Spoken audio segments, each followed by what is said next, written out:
Hello again and welcome back to the channel. Today, as you can see, it's a absolutely stunning day here in Adelaide, South Australia. We've launched the boat and we're heading out to meet a Roberts 53 that's just leaving their dock over at the Royal South Australian Yacht Squadron. It's only a quick drive around the corner. They're going to get out and go for a sail so we can get out there and get some footage, some photography of it sailing, and then we'll meet them back at the dock and have a good walk through that boat and have a look.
Just stunning. We've got a bit more breeze now that we're a couple of miles offshore, probably a few miles offshore now, and she's just a beautiful boat in the water the way she sits.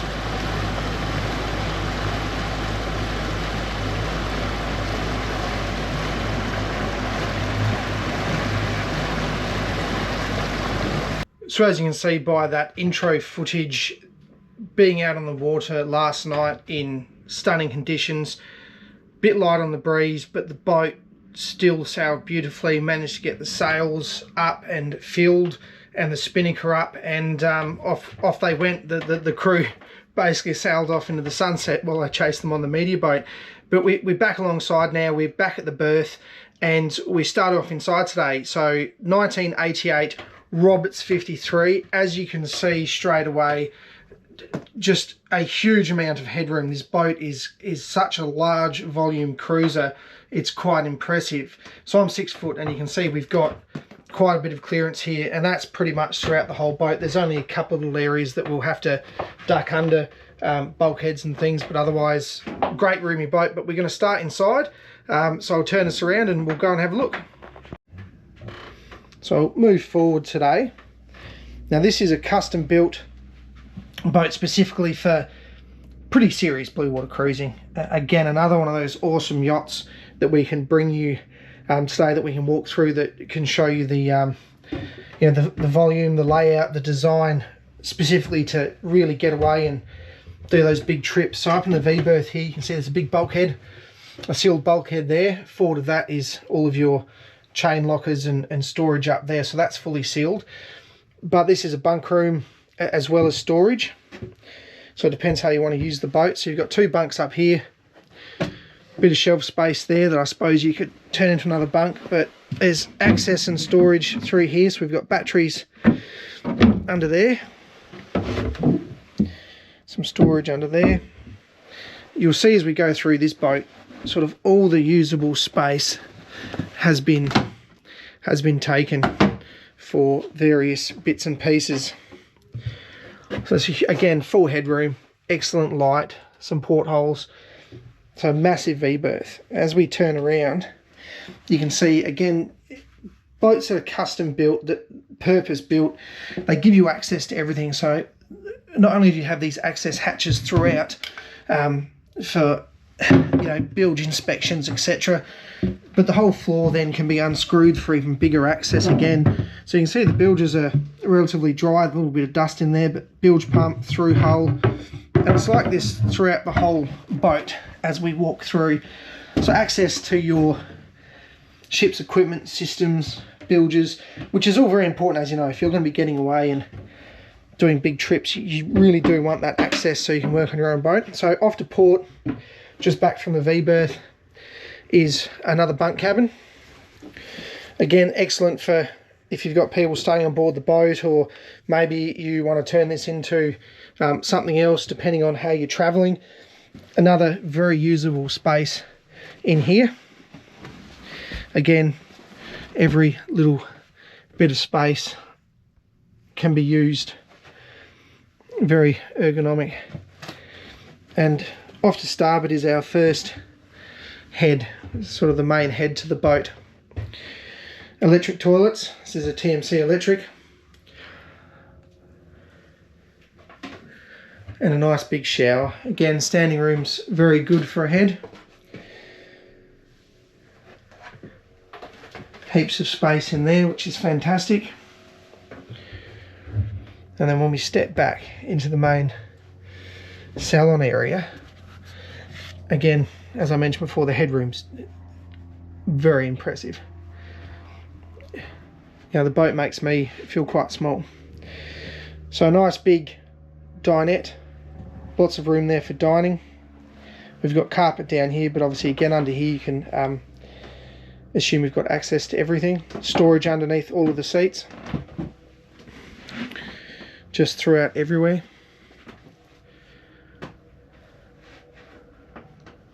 It's quite well finished off. Again, little settee alongside here, storage under there.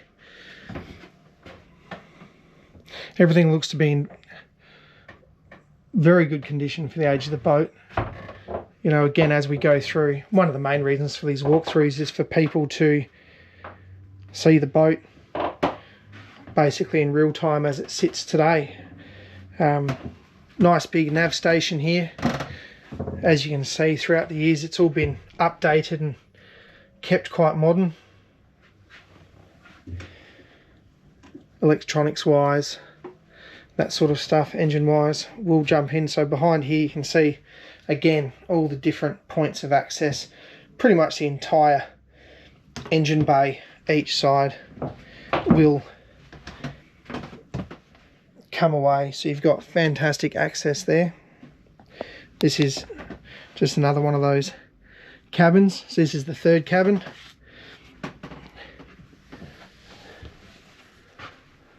Once again, you've got good headroom in here, good space. Underneath here, this is actually another fridge. A really big top opening chest fridge, so quite deep.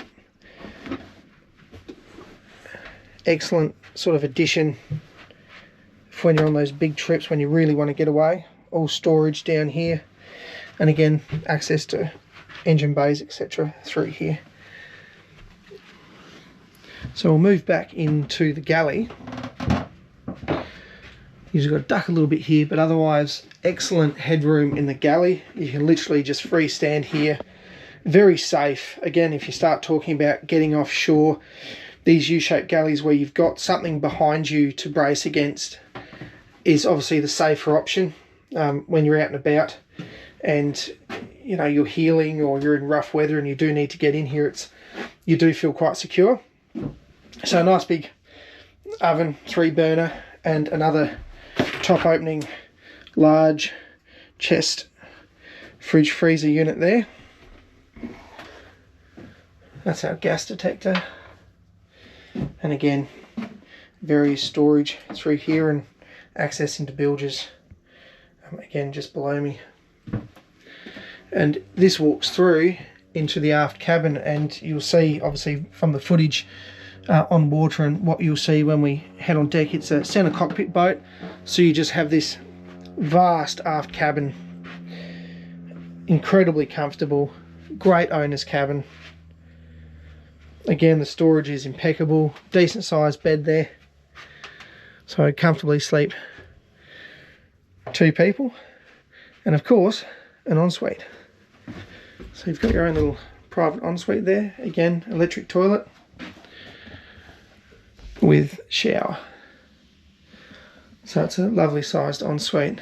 And again, although some people might think it's a little bit ugly to have the piping the way it is, specifically, I mean, it allows you to get to systems, work on the boat a lot easier, which is far more important especially if you're talking about living aboard and putting in some serious sea miles.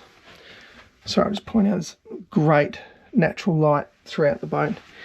But yeah, so very, very much so specifically built for that. She does have a generator.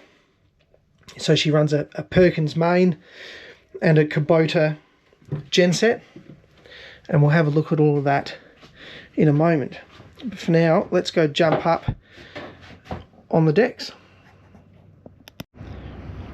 So we're up on deck. I'm going to start at the bow, at the pointy end of the business.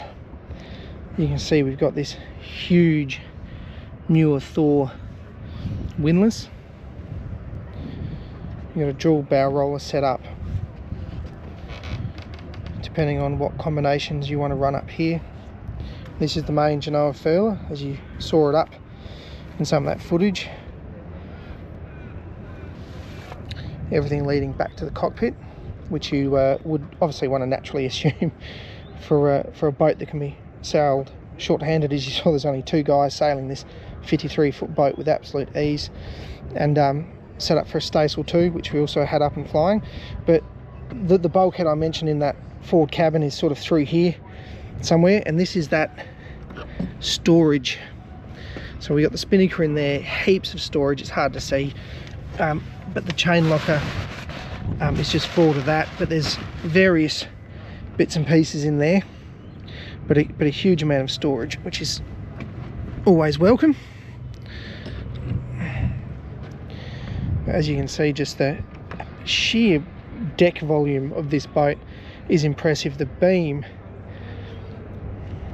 has got a huge beam, so you've got lots of usable deck space depending on how you want to configure your setup, whether you've got tenders up here or tenders at the stern. We'll have a look at that space later, but you can just see the sheer volume. Now, one thing, this boat has been fitted with a leisure furl in-boom furling system. Now, I do love these. I'm not familiar with any issues that they incur. I haven't seen any personally, but it does allow for conventionally fully battened mainsail and furled up. It keeps all the weight down low instead of in the mast, where the weight somewhat does taper up through the mast. And again, fantastic if you do have any issues. Everything's right here to work on. You're not worried about things jamming up in the mast. Yeah, great setup. You can drop the mast down from here, fold that down. Again, here in Australia, I suppose it's not too much of a concern, but around the world, if you're talking about taking this boat down rivers, etc., you don't have to worry about pulling the whole rig out. You can fold that mast down to get under low clearance bridges, etc. So the builders obviously considered a lot of different scenarios, which is fantastic. Very much over rigged, very, very sturdy, strong rig. You can see up there the radar, and again, everything being fed through into the cockpit. Fantastic hardtop, solid screens. Again, excellent for offshore sailing. And here we are back at the cockpit. And again, a huge workable centre cockpit. Everything's very accessible, very usable from the helm. You can see we've got the electric winches over there. The electric winch with foot control, side control. We've got our primaries, Arco 55 on each side, your main sheet just over here. And again, there's everything back at the cockpit. I'll just jump in and got Lowrance GPS chart plotter at the helm, Lumar clutches, and Simrad autopilot wind on the coach top there. And you can see this space, I mean, you can use your imagination. Nothing's been fitted at this stage, but you can imagine the bimini setup that you could achieve, that you could do on this boat. So that's all open to obviously the new owner's interpretation of how they'd like to set their boat up, which is great. So moving back, Again, the usable space back here is fantastic. A huge amount of deck space. You can imagine if you wanted to put davits back here, you got ample room for a huge davit setup if you wanted to put solar panels, a big tender even.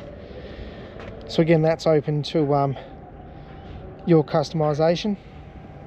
We've got barbecue back here, nice box, little bait board.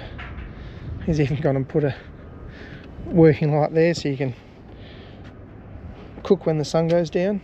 But standing at the back, you can just see just how massive this boat is, how beamy it is. And for anyone who's not familiar with Robert's boats, another big storage locker down there. I'd say that it'd have access down onto your steering, your rudder posts, etc. But anyone who's not familiar with Roberts, get googling. The Roberts design yachts, there's many out there. There's both good and bad builds. They're generally what you'd call owner built or home built, or however you want to refer to it, but a lot of them, like this one, were professionally built to a pretty incredible standard, and a lot of these boats were built. Sorry about any noise you're hearing, that's the pilot boat about to head out to bring a ship in. But yeah, definitely purpose built to take you where you need to go in superb comfort. Very functional yacht. So let's go, I'll take all the panels off the engine bay and we'll go have a look at the machinery. Okay, so as you can see, we've got the side panels off there. Just took off one side so we can have a look in.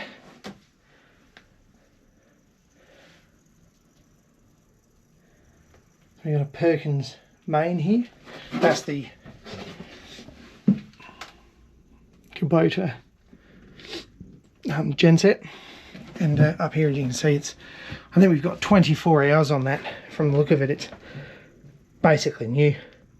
Don't know how long ago it was put in, but she's looking very tidy. Everything looks good, engine mounts and everything. There's no corrosion really building up anywhere.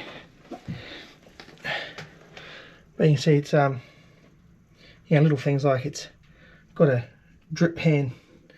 I don't know if you can see it there, just under the motor, so you know anything that does get spilt doesn't end up sitting in a bilge and washing throughout the boat. Just little things like that that builders think of, which I think are great. So shaft drive. Perkins are a fantastic motor. I suppose you don't see them used, much in modern boats, but realistically, worldwide, parts for these are actually fantastic to get. They're pretty easy to work on.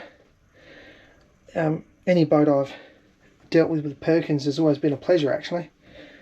But each to their own, sort of what brand of motor you like, but I think you'll find a lot of experienced boaties would agree that the Perkins are a great brand of diesel engine.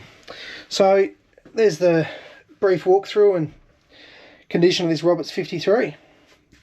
Machinery, deck, we've had her out sailing. As you can see, absolutely stunning boat on the water.